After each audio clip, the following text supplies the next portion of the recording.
Good evening and welcome to Wednesday night live stream. Royal Oak First brand new monthly digital magazine about what's happening here in the life of your church. My name is Jeff Nelson. I'm one of the pastors here at Royal Oak First, and today I'm joined by Bridget Nelson, who is our current director of Children, Family, and Youth Ministries. And we're glad to be here today to help you kind of catch up on what's happening here in the life of your church. Our first segment every month is going to be called Mask of the Month. And we're going to tell you about the new mask that we're wearing. This is my special mask that I'm eating right here in front of you right now. This mask is what I wear when I go shopping because I want people to know that I'm smiling underneath it. What do you call that now? Smizing. Smiling with your eyes. Smizing. Make sure you're smizing out there. Bridget, tell us about your mask. Well, I'm wearing a mask made by Aubrey Harris, who's one of our youth at the church, along with her grandmother, Shirley Harris, who's our kitchen coordinator. They've been making masks throughout the quarantine to help people stay safe. And I'm just here to say that the mask plus hot flashes are really rough on the glasses. So I'm going to take this off now. Thank you. So it is good to be here with you. And as you can see, one of the things that we wanted to make sure that we're bringing back to Royal Oak First during this time of social distancing is just the fun way that we gather together. And so each month we want to bring to you a glimpse of what's happening here in the life of the church. Bridget, what are some of the ways, these small ways that we're just surprised that man, we're missing these small ways that people get information or know what's happening in the life of their church or stay connected? Well, one of the best things about coming to church on a Sunday is coffee hour. Yeah, absolutely.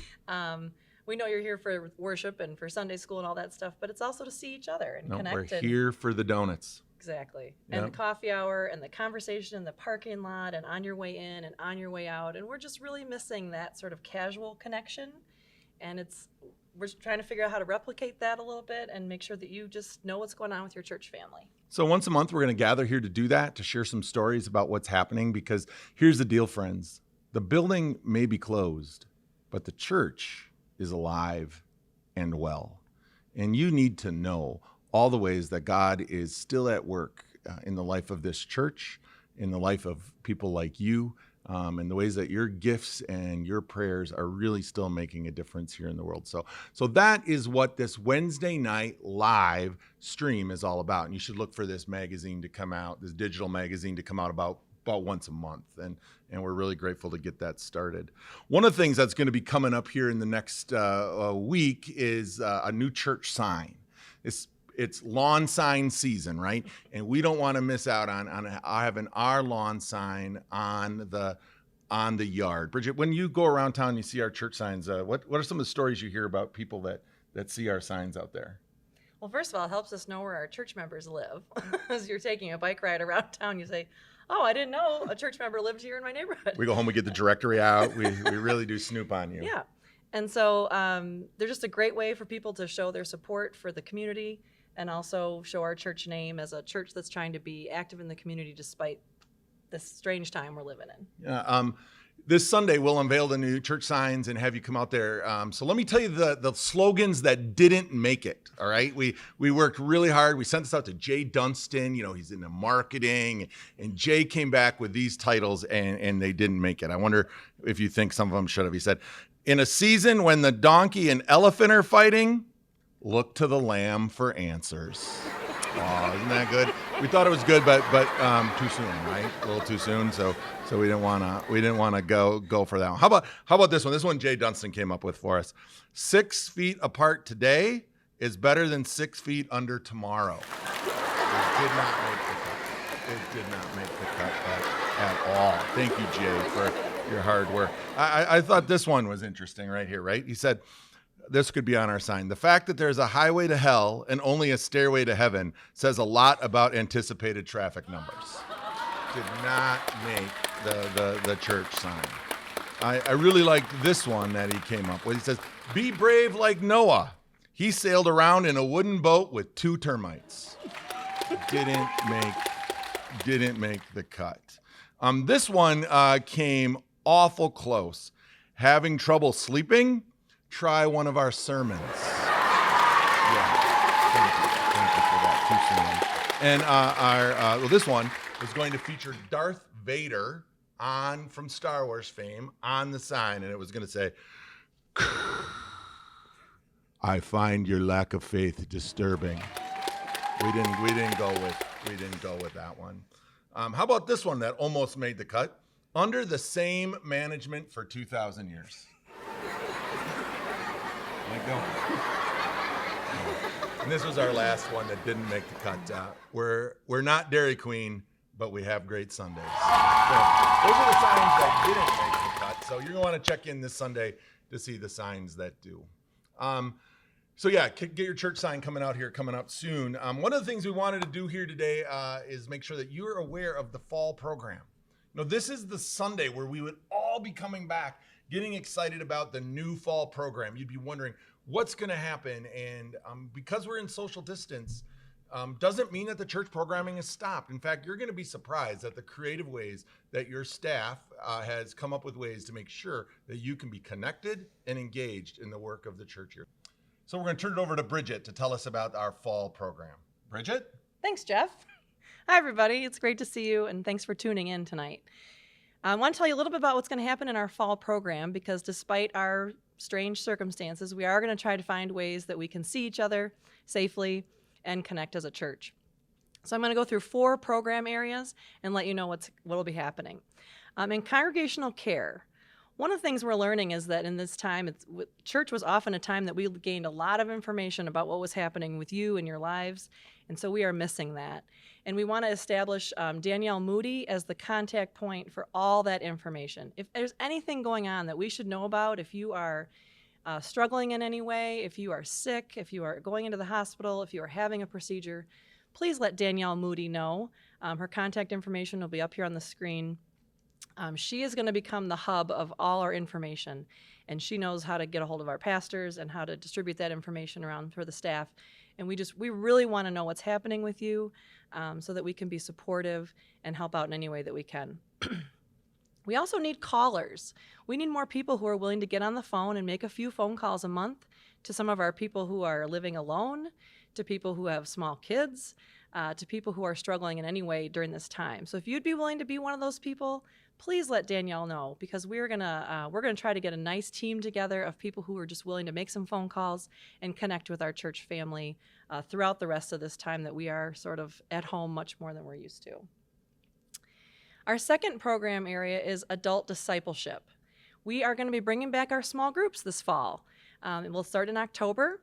So all through the month of September, you will be hearing about various groups. There's going to be a wide range of topics and discussions and Bible studies that you to choose from. And we'll have a sign up that will start September 14th, where you can go online and figure out what group you might want to be in. Some of the groups will meet in person if they're small enough. Some of the groups will be online.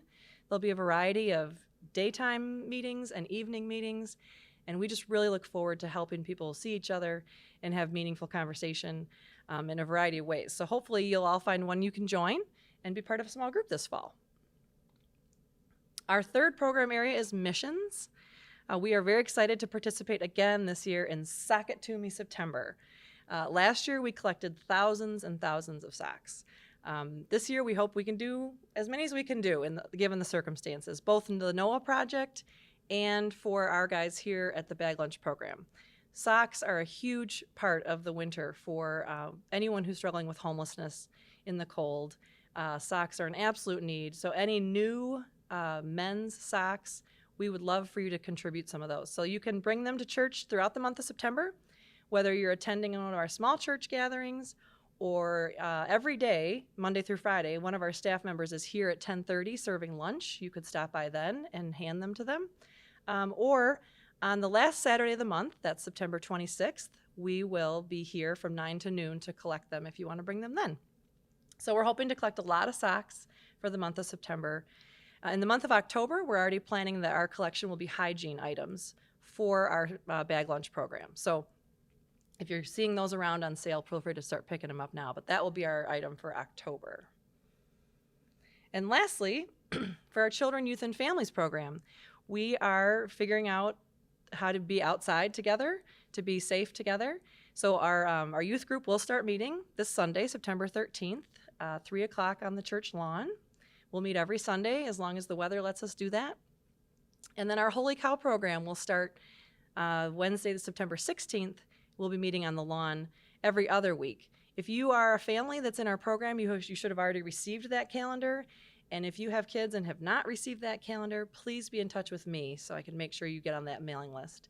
But we are really excited to start seeing each other again and start having opportunities to connect with each other and connect with God out here on the church lawn. That's an exciting full program this fall, and what a great staff we have here at Royal Oak First. I was looking for all these creative ways to be involved. I want to check one of the rumors I heard. Is there a small group that Karen Calhoun is doing on the joy of tidying? There is. So if you have been interested, or maybe you've spent some time in quarantine sorting out some stuff, got started, she's going to do a group on the book The Joy of Tidying by Marie Kondo. Can we sign our teenage sons up for that? Yes, it's recommended for teenagers. Is there a joy of showering? That would be good for teenage sons in quarantine, I tell you. But Yes. We're looking forward to all of these groups. Bridget, one of the things that I know that we're working on is ease of sign up. How are people going to be able to find this information? We just gave them a lot, and they wet their whistle and they want to find it. What is going to be the one-stop shop for finding out how to get involved? So we're going to be doing a lot of signing up online. If you don't have access to online, Danielle Moody is always a good place to go. But we are going to start using our website, the front page of our website, for some signups so that they're really easy to find. Anything you hear about here or in Church on Sunday will be right there on the front page of our webpage, which is rofum.org. And everything should be right there. So we're really committed to that starting this week, that you can go to that front page of that website and you can get the sign up one punch and it'll get you to where you need to be. Yes, it's going to be great. That is awesome. We really appreciate Samantha Garrett's help on that and our communications. She's working really hard in that office to make that happen. We are grateful. Hashtag essential worker. Yes. Right? Yes. One last thing. If somebody wants to make a financial donation for socks, how can they do that? Yeah, so maybe this isn't a time where you're going into a lot of stores or want to come over here quite yet, but you would be welcome to make a financial contribution and we'll buy the socks for you. We take money? We do Okay, take money. good, We yeah. take money in a variety of ways. You can mail it in, you can give online on our website. Oh, right there. It'll be a spot to do that. So lots of ways to be involved in our fall program. In addition to our fall program, we are committed to finding ways to connect with each other. You've heard us talk a lot about that, the ways that we're missing connecting. And here's the amazing thing about the church. For 2,000 years, the Church of Jesus Christ, the body of Christ, has always found a way to stay connected in the best of times and in the hardest of times. We've been to some places in the world through mission where, for lots of reasons, the church couldn't gather because of the governmental system around them. And what we found is even when they couldn't officially meet, they still found ways to gather. And so we're really working hard to do that. So I'm really proud to announce on Sunday the 13th, for the month of September, for the next 4 Sundays, we're going to be offering our small church gatherings expanded Sundays at sundown out on the front lawn of the church. We invite you to come back. Watch the online service in the morning, get the full sermon, get the full music, but come at night to connect. We're going to be committed to social distancing, no more than 50 people. With RSVP, a spot will be set aside for you and your family so that you know where to go and how to set up so that you are safe. We'll all be wearing our masks when we arrive and when we leave. As hard as it is, we're going to be committed to not hugging, but we need to see each other. And on that lawn that night, you'll hear some music. You'll have an opportunity to pray for and with each other. There'll be a small word of inspiration. Think campfire or vespers or evening prayer. And we are really excited to have people sign up for that. So you can go to the front page of the website today and pick one of those Sundays, pick all of those Sundays, come and gather and be a part of those worship experiences. The second thing we know is in a season where there's a lot of things you can't do, there's one thing you can do. And that one thing we can do in every season is pray together. And so we've started the last Tuesday of every month to have the Zoom prayer room. And again, you go to our church website, you find the Zoom prayer room, you'll get the link, you sign up to do it, and on the day of it, you'll get sent the link to get into that Zoom prayer room. We did it this last month, and it was powerful, my friends. People needed to pray for each other, and we really felt the presence of God. So on Tuesday, the 29th at 10 a.m. and at 7 p.m., please come and join me and other members of our staff to be in prayer for and with each other. I think those are all the things that we have going on in the life of the church here in this month. Again, call if you have any questions, text or email the office, and we'll get you the answers to what it is that you're wondering. And so for the rest of our program here today, we're just going to highlight and feature some of our special stories. So stick around and see the great things that are happening here at Royal Oak First. Pam Ortner works for Royal Oak First as a service navigator in our As We Gather program. As We Gather is run in tandem with our Sack Lunch program, which serves lunch to those who are hungry and homeless in our community. In her role as service navigator, Pam provides a support system to our guests experiencing homelessness or who may be at risk of homelessness, food insecurity, or lack of health care. Having both the professional expertise of being a nurse for over 40 years and with her caring heart, Pam guides our guests to gain access to medical, behavioral health, housing, employment, and other services essential to meeting basic human needs. This job that I have, I always wanted to do this work. That's why it's such a blessing. I've been doing this job since January, the program 2 days a week outside the church. So I meet with them one-on-one as long as they need to talk. And if they need housing, I refer them to Community Housing Network or SOS Lighthouse. And if they need a phone, I apply for a free phone for them. For people with medical conditions, folks will come to see me with a jumble of papers they just got out of the emergency room and they don't know what to do with it. So I'll do medical case management and I'll call and get appointments arranged. In some cases, when there's been cognitive difficulty, I can kind of interpret what the doctor is saying in real terms and then help the person stick to the medical plan once they're home, even if they're homeless. And I'm so glad because not only has that helped folks, but it's helped me to have a sense of purpose. For as long as she can remember, Pam has wanted to be a nurse. I was kind of nerdy as a young kid, reading all these books about Florence Nightingale, anything that I could get my hands on. And I was always determined that I wanted to be a nurse and I wanted to care for others. I've been a nurse since 1977, and I started working in the hospital. But then when I started being involved with environmental health in our community when we had an incinerator, I understood that the role of a nurse can go beyond just working in the hospital and caring for a community. It was a good friend of hers who invited her to Royal Oak First. Well, my friend Jenny Panone, so she invited me, and I believe it was Pastor Jeff who was talking about an inclusionary philosophy. Everyone in, no one out.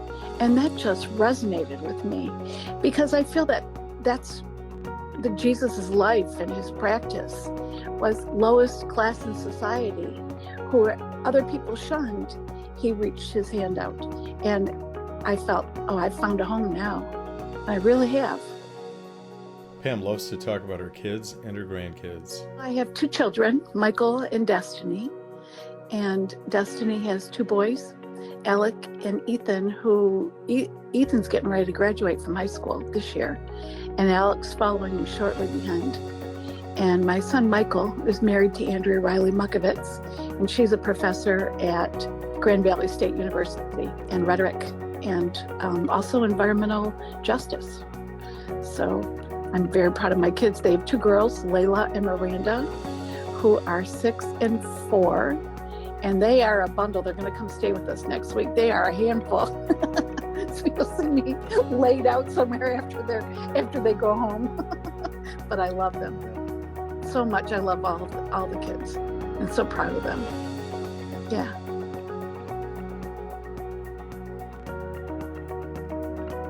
For me, being a nurse is I wanted to always help and assist in any way that I could. And my vision of what a nurse was expanded into caring for a community and making things better, even if just for one person. I'm retired and I'm able to do this, and it's a blessing for me every day. This is the best job I've had as a nurse. Seriously.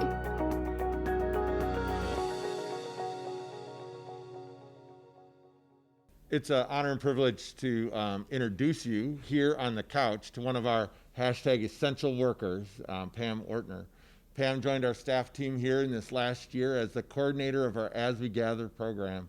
And for the last 6 months, she has been a part of making Christ's love real to our brothers and sisters who experience food insecurity and homelessness and all kinds of issues related to in and around poverty. So it's just an honor to have you here with us, Pam. We always start out with our mask of the month. Of course. Tell us about your mask this today. is just, I don't have a mask of the month, whatever I grab first. It's a Blue Cross Blue Shield of Michigan mask, so, It's yeah. a great mask, and Pam and I have agreed that we both have been isolating and feel like we can. I feel We're comfortable. social distance, and we can take our masks off here to have that Okay. conversation together. Welcome, Pam. It's Okay. so how did you end up doing this work here? It's How did you just find funny. this place? It's just funny. Well, I was raised Catholic, and I went to a Catholic school, grades 1 through 12, in Detroit. I grew up in Detroit.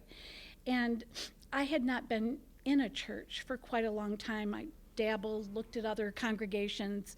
Nothing really clicked.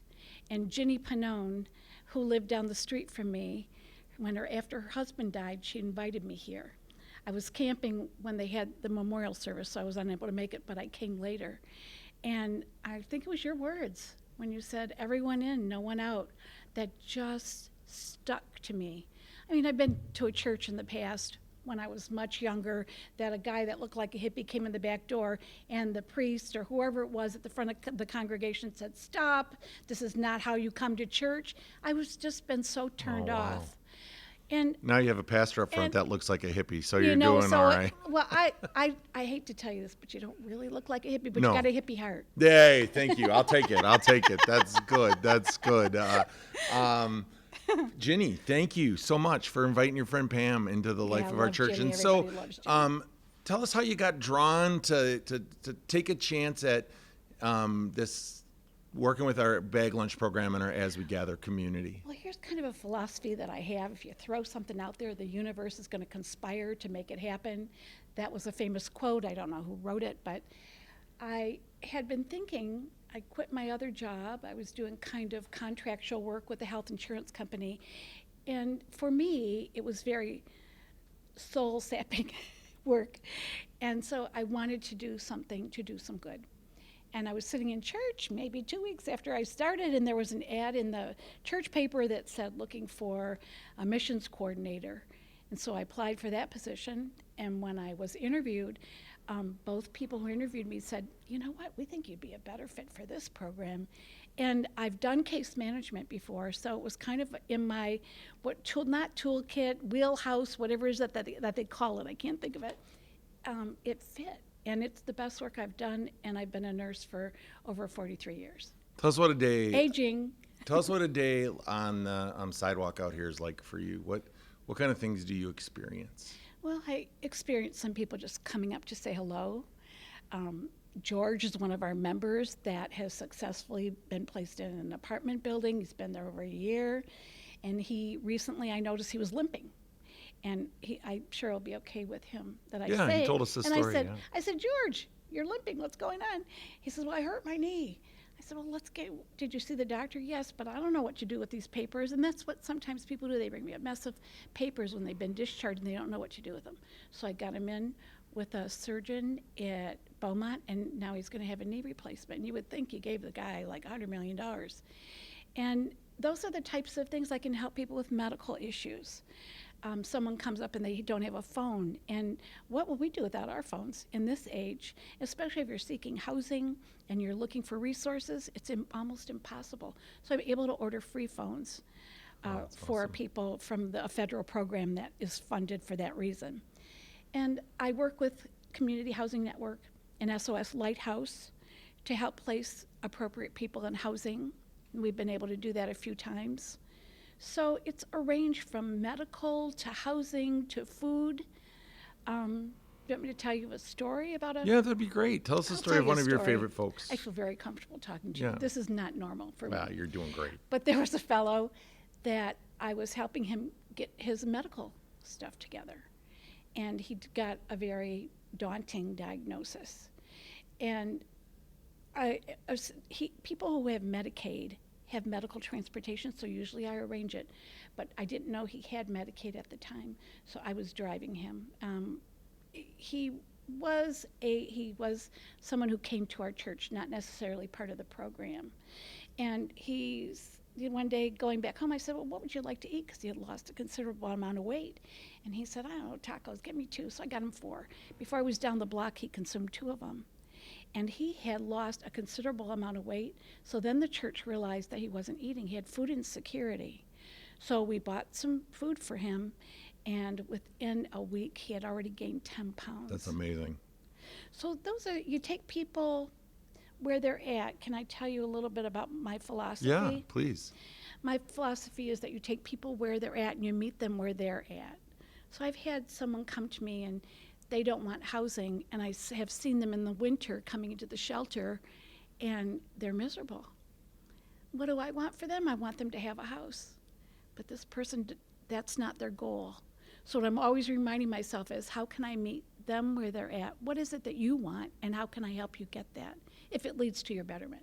You know what's amazing about that? That's how God meets us. Yeah. Right where we're at. I know. Right? Right? And maybe wants better for us, but takes us right where we're at. Yeah. And so you are really embodying God's love Through me. out there on the street. Just through me. I loved It's it a blessing. when I came back my first week off of leave. I came out on that Thursday, and there you were, card table, 2 lawn chairs. All that was missing is the doctor is in sign, like from Lucy at Peanuts. And I watched you just take the next step with people, so that when we say God loves them and there's nothing they can do about it, you help us mean that. If there's one way that in the month of October we're going to really focus in on supporting our As We Gather program, if there's one way that people can help equip you for ministry, what's one thing that our church can do to come around you right now and keep this program caring for our loved ones? We haven't really discussed this before, but what would be helpful for me is to have a ROFUM Facebook page, and you can take this out if you want, so that I could put personal requests. There's one fellow right now that needs Boost, and I went through the ROFUM page, and people gave me 2 cases.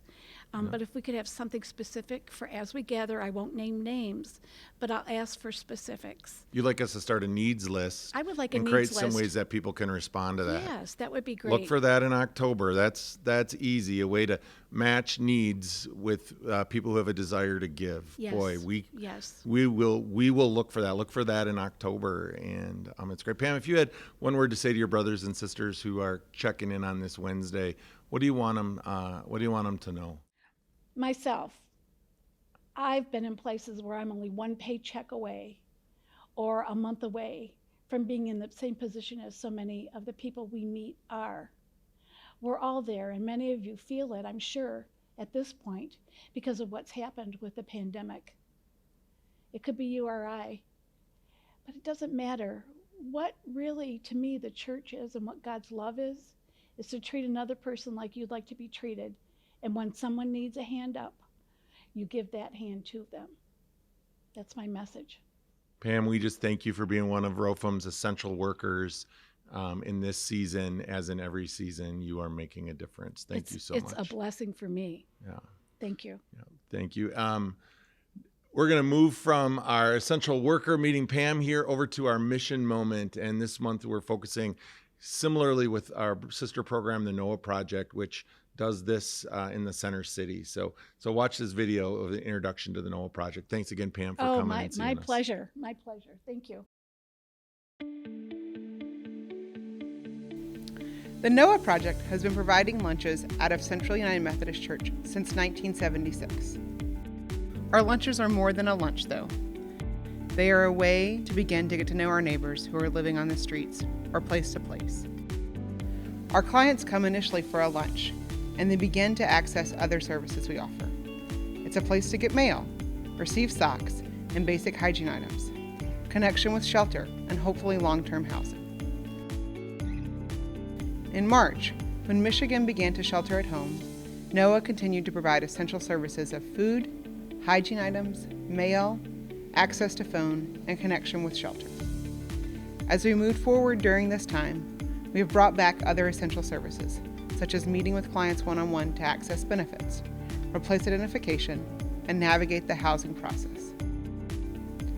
NOAA has helped over 100 people apply for their stimulus checks. NOAA will continue to navigate this uncertain time with our clients to be a place where we journey together till all are housed.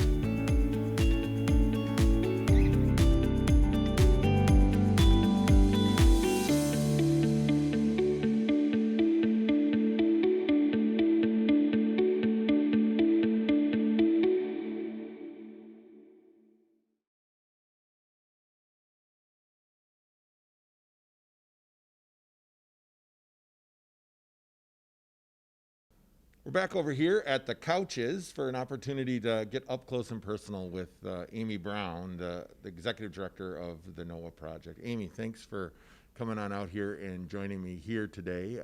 We always start with our mask of the month, so tell us a little bit about your mask. So when the pandemic began, we had quite a few volunteers make masks for us, and this is one of the masks that came in, and I really liked the colors of it, so have chosen it and have been using it a lot. Very stylish. Give them a good look at that. Isn't that a nice looking mask, everybody? Amy and I have agreed that we're 6 feet apart and social distancing, so I'm gonna go ahead and take our masks off. But as always, we like to show you that our people on the front lines are taking this seriously. So Amy, again, thank you so much for coming on out here and spending a few minutes with us. We love you. We love the work of the NOAA project, and as we come into September, I've already had people asking, is this the time once again? So, Amy, why don't you just start out and tell us what the last 6 or 7 months has been like for you? So as the pandemic hit in March and there was a stay-at-home order, we realized quickly at NOAA that most of our guests didn't have a home to stay at. And so what could we continue to provide during this time for them, and how would we continue to operate services? And so we began to operate our bag lunch and some of the other essential services we offer on the first floor rather than the second floor of Central, where we are housed, letting people in small groups at a time, 5 at a time. We have a hand washing sink, so everyone comes in and immediately washes their hands. Everyone's wearing masks. We're still providing lunch, but it's social distance, so there are tables between us and the clients that we're seeing. Then we're also providing hygiene items and mail, and have begun to also continue to provide casework services, so people meeting one-on-one with caseworkers in a social distance manner to provide assistance replacing IDs, getting into housing, various things like that. During this time, we've assisted with over 100 people applying for a stimulus check, which is huge. Wow. You think about how many people need that money, and so we've helped people get that money. Wow, thank you. And so have done a lot of that, and just providing basic needs for individuals who are still experiencing homelessness during this time, and figuring out how to help them shelter in place at shelters and various places like that, since they don't have a home to be in. So you haven't missed a day. No, we reality is we one Thursday, so we're open Monday through Thursday for services. We closed on a Thursday for the end of the day. By the next Monday, we had a plan to figure out how we were operating downstairs and what we were doing in a way to keep everyone safe during this time, and so I've been really fortunate to do that. I mean, one of the reasons I love partnering with you and I love partnering with the NOAA project is, I just know that for you, this isn't just simply an act of do good. This is who you are as a woman of faith. This is your response to the call of Jesus on your life. So just tell us why, in particular, this is an act of faithful service. In my mind, it's because I believe that everyone deserves housing. And so what can we do about that? And how do we create a space for everyone to get housing and to be in a safe space? I think about how housing provides so much security for all of us. And so how do we create that space for everyone? And it looks like it's different for each person. And so how do we work to do that? And our faith is what calls us to that. And here you are, it's September. We're usually really excited about your visit this time of year. So what is it that you're asking of Royal Oak First this September? How can we support you? So once again, we are in need of socks. And I sort of want to help us connect how socks are important for us. And so I think about a gentleman, Dion, who came to us for months and months before engaging with our staff and beginning to get to know them. And one of the reasons he came to us was because he needed socks. He was living in abandoned houses and from place to place and was often in need of a clean, dry, fresh pair of socks. We began to provide those for him. He then began to trust us as an agency, began to see how we were working, and then eventually began to engage in services, and we were able to work to get him housing. But that began through some socks. And so as simple as a pair of socks are, they can change lives and create community and create stories that help us make a difference in people's lives. So socks don't just keep feet warm, they help you begin a relationship. Right, they begin a ministry much deeper than keeping people's feet warm. Wow. They're also important because they are the #1 preventer of frostbite. So that's also really important as we move into winter here in Michigan. And it's going to be cold, unfortunately. It does happen every year in Michigan, it gets cold, and so we need to have socks for that.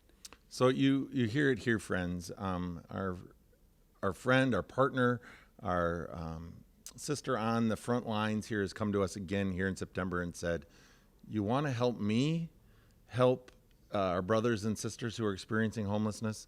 Give me some socks. The socks don't just keep feet warm, but they start a friendship. Right, they start a relationship. They begin to help us transform lives. Amy, how are you finding to keep your spirit buoyed in this season? How are you staying hopeful?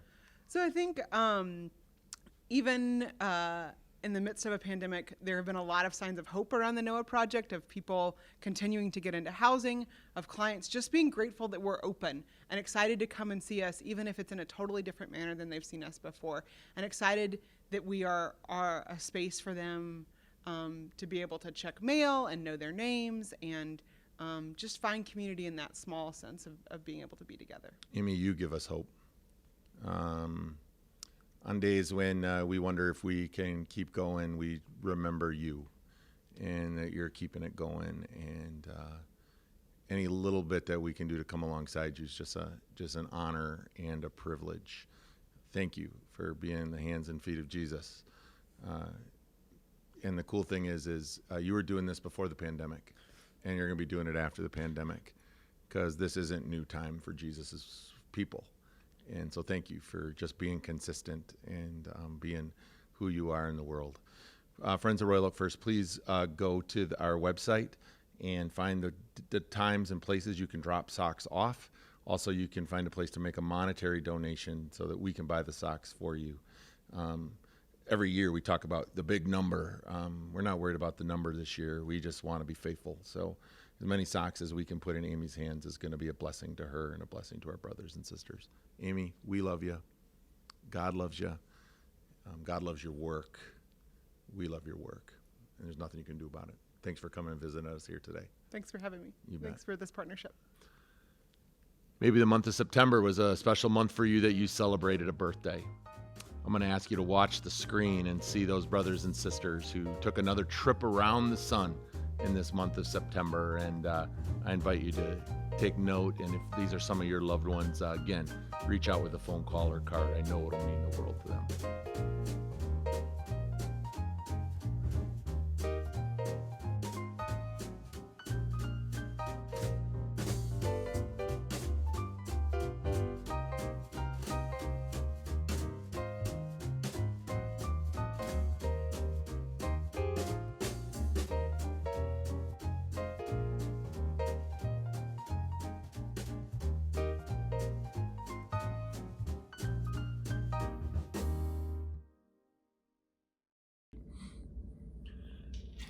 You know, friends, it was kind of good to be together like this today, to have some laughs and to just remember some of the joy of what it means to be together. But the truth of the matter is, this is really hard.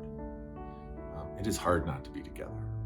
It is hard not to be among people that always kind of carry some hope. We miss being together at the coffee hour table. And we miss the conversations in the hallway and the parking lot. And we miss knowing whose birthday it is. And we miss being able to ask, like, who was that again that needed prayer today, and what was going on with them? We miss it. We miss this place and the connections that it really gives us, that sustains us. And I'm under no impression that this time replaces that. And until that day comes when we can do that again together, just know that we're in this together. And we do love you. And we are praying for you and for each other. And I just simply ask that you would pray for us here at the church staff as we work every day to figure out how we can keep this place alive right now and in the days and weeks to come, really in the years to come. I'm going to close here in a minute with some prayer. And after that, or during that, somehow the magical people that put this together are going to lift up some of the names of the people that we've been praying for this month so that you can remember to pray for them too. And just know your name might not be on that list, but it's definitely in my heart. Thank you for joining us for this inaugural Wednesday night live stream. And I just ask that you pause with me for a moment of prayer.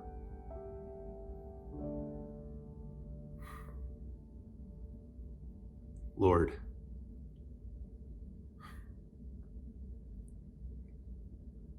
you are with us. You are for us.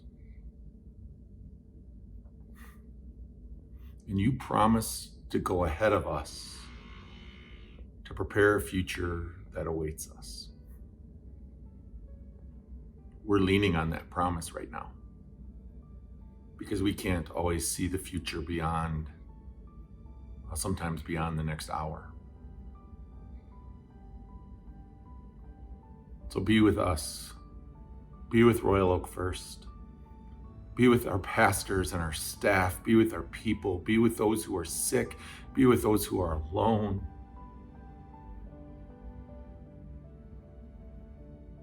And give us the courage to keep figuring out how we can connect and ultimately gather in ways that are safe and responsive and life-giving. Lord Jesus, thank you for the gift of your presence. We need it, and we're grateful we have it. We ask all this in your name. Amen. Love you. We really, really do.